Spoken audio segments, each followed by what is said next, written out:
Mati Unt tuli Eesti kirjandusse 1963. aastal 19-aastase imelapsena. Tema põlvkond muutis meie kultuuripilti, ta ise oli sõjajärgse Eesti kirjanduse moderniseerija.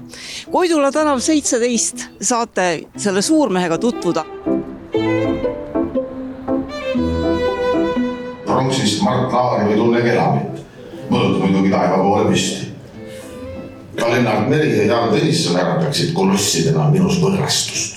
Minu kokkupuude geeniusega algas aastal 1993, kui Mati Unt lavastas Eesti Draamateatris Molieri Naistekooli.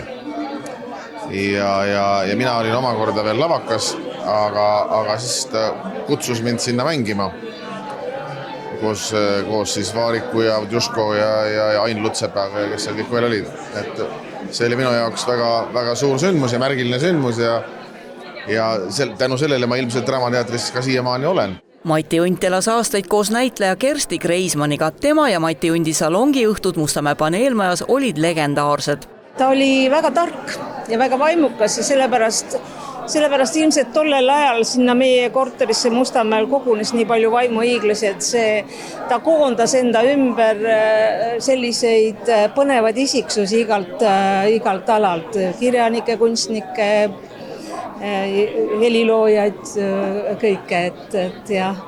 Aga öelge, oli temaga lihtne koos olla? Ei, kindlasti mitte. Kindlasti mitte. Ei, seda kindlasti mitte. Põnev oli, aga väsitavaks muutub sellised suhted.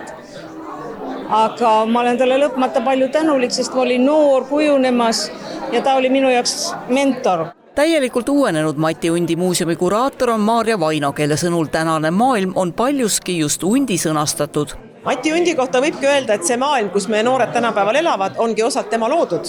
Sellepärast, et pärast teist maailmasõda, kui kõik oligi nii palju muutunud, kogu Eesti ühiskond oli muutunud ja mitte muidugi alati just sellises suunas, nagu me oleksime tahtnud, aga siiski maailm moderniseerus ja Mati Unt sõnastas selle moodsa maailma meie jaoks. Täna te ju avasite täiesti uuenenud Mati Undi muuseumi. Mis siin muutunud on?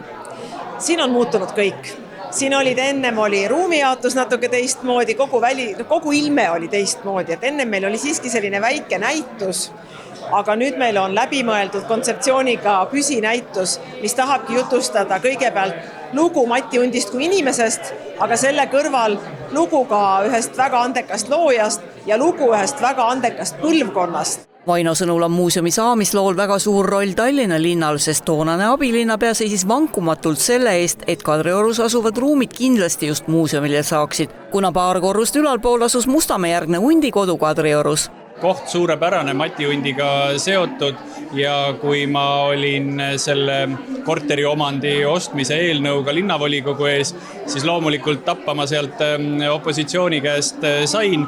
Hiljem sain nahutada ka ajaleheveergudel, et Tallinn ostis kinnisvara ja maksis priskelt peale. Ma arvan, et kui täna siia vaatama tulla, võib öelda, et on saanud hea asi ja maksumaksja raha, ma arvan, et on läinud mõistlikusse kohta. Kadriorus aadressil Koidula 17 asu muuseum on avatud alates 5. aprillist ja pühapäeval 6. aprillil on seoses tasuta muuseumi pühapäevaga sissepääs prii.